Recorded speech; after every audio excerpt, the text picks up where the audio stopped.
Good evening दोस्तों, कैसे हैं आप लोग। आशा करते हैं कि अच्छे होंगे। आज मैं शुरू करने जा रहा हूँ। घर बनाते समय एक जनरल गलती लोग कर बैठते हैं, जिसके चलते भविष्य में घर के स्ट्रेंथ पर असर पड़ता है। तो घर बनाते समय कुछ सावधानी बरतनी चाहिए। तो एक क्या सावधानी है, कॉलम वाल ज्वाइंट क्रैक।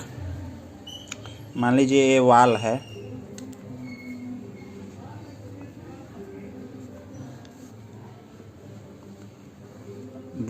ब्रिक वाल है।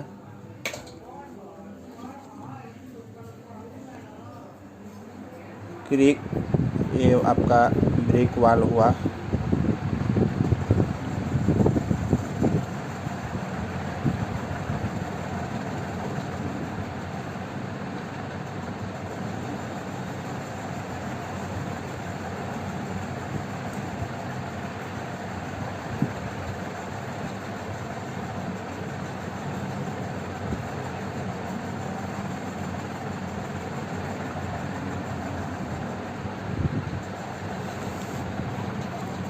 ब्रिक वाल जो है, यहाँ मान लीजिए कॉलम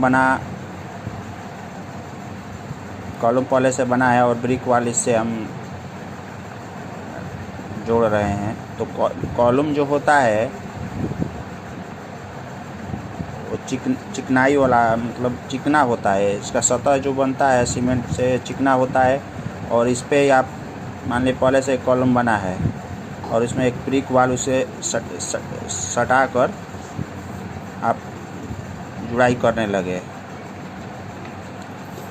तो क्या होगा कि ये किसी भी चिकने सतह से कोई भी चीज़, मान लीजिए चिकना सतह है, इससे कोई भी चीज़ चिपकाइएगा तो ये अच्छी तरह से चिपकेगा नहीं और ये उसका स्ट्रेंथ बहुत कमज़ोर हो जाएगा और क्रैकिंग हो जाएगा। तो इसमें क्रैकिंग देखते हैं कि चिकने सतह पे सावधानी नहीं बरतने के कारण यहाँ पर एक क्रैकिंग आ जाता है ज्वाइंट पे।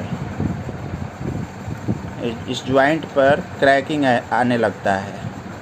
तो इसको बचने के लिए एक छोटा सा उपाय है कि सबसे पहले क्या करें, जिस कॉलम से मान लीजिए इस कॉलम से सटे ब्रिक वाल जोड़ना है, तो पहले क्या करना है कि इसको खुरदरा बनाना है।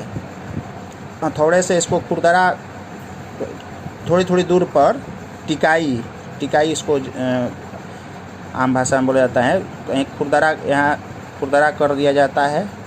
खुरदरा करने के बाद इसमें सीमेंट का पेस्ट लगाया जाएगा और फिर उसी समय इस जुड़ाई करते जाएंगे से सटे हुए। तो इससे क्या होगा कि भविष्य में इन फ्यूचर जो क्रैक होगा, यहाँ जो क्रैक डेवलप हो जाता है वो डेवलप नहीं होगा और घर का स्ट्रेंथ बहुत अच्छा रहेगा।